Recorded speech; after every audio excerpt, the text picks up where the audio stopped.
আসসালামু আলাইকুম ওয়া রাহমাতুল্লাহ। ইন্নাল হামদালিল্লাহি নাহমাদুহু ওয়া নাস্তাঈনু। শুরু করছি সূরাতুল বাকারার তরজমা, আয়াত 16-17। আউযু বিল্লাহি মিনাশ শাইতানির রাজীম। বিসমিল্লাহির রাহমানির রহিম। مثلهم كمثل الذي استوقد نارا فلما أضاءت ما حوله ذهب الله بنورهم وتركهم في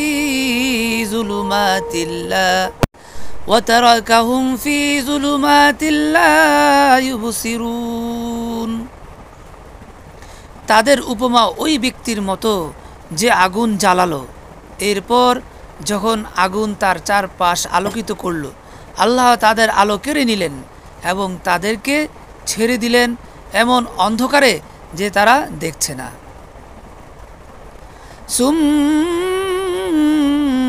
বুকমুন উময়ুন ফাহুম লা ইয়ারজিউন।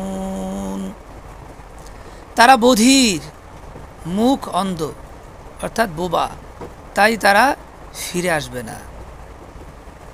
আয়াতের তাৎপর্য হলো এই যে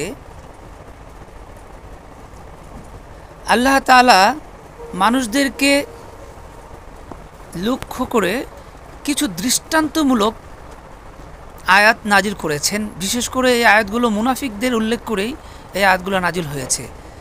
তৎকালীন সময়ে আবদুল্লাহ ইবনে মাসউদ এবং অন্যান্য সাহাবায়ে কেরামগণ এর অর্থ এভাবে বর্ণনা করেছেন যে যখন রাসূলুল্লাহ সাল্লাল্লাহু আলাইহি সাল্লাম এক পথ দিয়ে গমন করছিলেন, তখন কিছু লোক ইসলাম গ্রহণ করেছিল।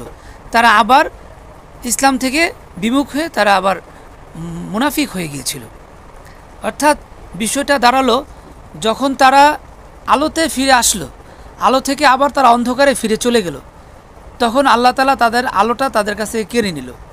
মুনাফিকদেরকে লক্ষ্য করেই বলল যে মুনাফিকরা তারা ইসলাম গ্রহণ করলো, ইসলামে এসে ইসলামের হালাল হারাম সম্পর্কে অবগত হলো, তারা আবার ফিরে আবার শয়তানের দল অন্তর্ভুক্ত হলো, তারা আবার মুনাফিকি শুরু করলো।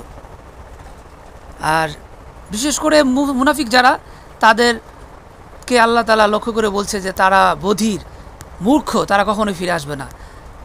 কোরআনের আয়াত মতে আমাদের সকলে চলার তৌফিক দান।